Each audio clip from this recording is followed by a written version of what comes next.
Bien, en cuanto a una de las facetas importantes que tenemos las personas dentro de lo que se llaman atributos de la personalidad, como así tenemos una nacionalidad, tenemos un nombre, como tenemos un patrimonio, tenemos una capacidad jurídica para contratar, también tenemos lo que se denomina domicilio.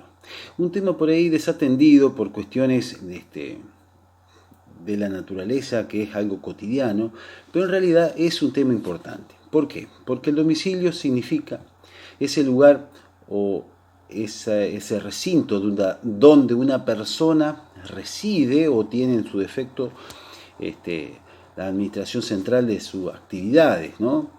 Pero ¿por qué es importante? ¿Por qué es importante el domicilio? Naturalmente el domicilio significa el lugar donde una persona se la puede encontrar o se la puede notificar, efectivamente comunicarle, efectivamente una resolución, un dictamen, algún tipo de comunicación que es necesario por parte del Estado.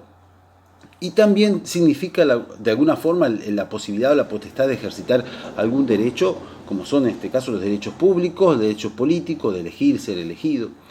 Bien, pero ¿qué es lo que sucede con el domicilio? El domicilio tiene diferentes clases de domicilio. Tenemos el domicilio, tipos de domicilios, tenemos que definirlos para por ahí interpretar cuál es la importancia de cada uno de ellos. El más común y cotidiano es el domicilio real. Real que viene no de la parte de los derechos de los bienes, sino que real significa buscando más a la idea fáctica, a lo concreto, a la verdad, donde la persona se encuentra viviendo, donde exactamente está. ¿Sí? El domicilio real es donde efectivamente se va a encontrar una persona física, digamos, donde se lo va a encontrar, donde está. ¿Sí?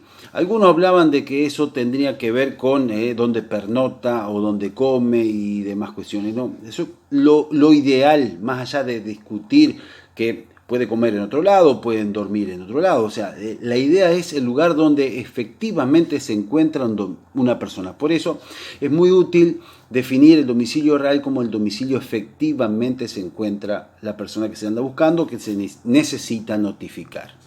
Por el otro lado tenemos el domicilio legal. ¿Y cuál es la diferencia con el domicilio real? El legal es que la ley supone o presume que se encuentra una persona en ese lugar. ¿Y dónde encontramos el domicilio legal? Lo encontramos naturalmente en el DNI. Del otro lado del DNI tenemos de un lado la carita, del otro lado tenemos donde figura el domicilio. Ese domicilio significa que la ley supone que estamos ahí. Puede coincidir con el domicilio real o no puede coincidir. Si coincide, bárbaro, y si no coincide, también en realidad la ley supone que estamos ahí. Tal vez estamos viviendo en otra parte, pero si tenemos que venir a votar, por ejemplo, vamos a ir a votar al lugar donde figura nuestro domicilio legal, domicilio del DNI. Si tenemos que ser candidatos, podemos ser candidatos de acuerdo al domicilio que figura en el DNI, ¿sí? Entonces, cuando una persona hace cambio de domicilio, necesita tener por lo mínimo, por lo general, para ser elegido, tener por lo menos 2 años de residencia en el nuevo domicilio, ¿no? Entre otras características. Para votar, para elegir y ser elegido. Bien, después tenemos otro domicilio interesante, que es el domicilio comercial.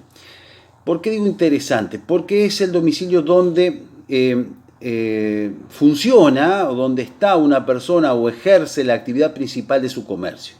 ¿Por qué decimos ejerce su actividad principal? Porque puede ser que tenga sucursales, entonces la casa central va a ser el domicilio comercial de las diferentes sucursales que estén diseminadas por distintas partes de una localidad o distintas partes de una provincia o de diferentes provincias o parte del mundo también, ¿por qué no? Entonces, el domicilio comercial es el domicilio donde se encuentra la administración principal de la actividad comercial. Y si tiene un solo comercio, será en el lugar donde tiene el comercio, ¿sí?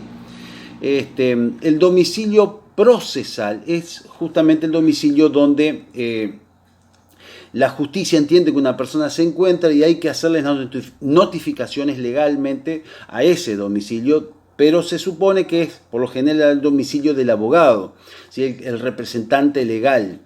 Y es ahí donde la justicia, por lo general, o ante eventualidad de cualquier tipo de causa, frente a un proceso, se lo notifica en el lugar donde se constituye una persona como domicilio legal. También a veces domicilio procesal. También a veces se lo confunde con el legal en el sentido del término legal, pero el legal es porque la ley supone, el procesal es donde la persona fija para un proceso determinado. Y llegamos al domicilio fiscal, que es donde se supone que el Estado va a notificar los distintos tributos, impuestos que tienen que pagar las personas, ¿sí? Que tienen alguna actividad o que ejercen o a través de un hecho imponible.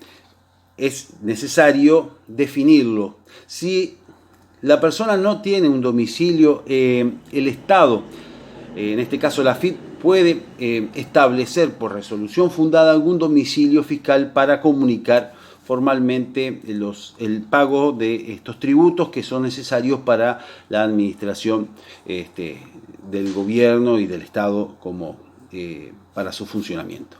Por ende, fíjense, todos estos tipos de domicilio lo único que nos permiten es ver la importancia que tiene este concepto del domicilio como ciudadanos, como parte de esta comunidad y el efecto legal que corresponde y que merece conocerse. ¿Para qué? Para que como ciudadanos sepamos y tengamos presente que tenemos diferentes domicilios y eventualmente todos ellos son importantes de acuerdo a la naturaleza de la cuestión a resolver.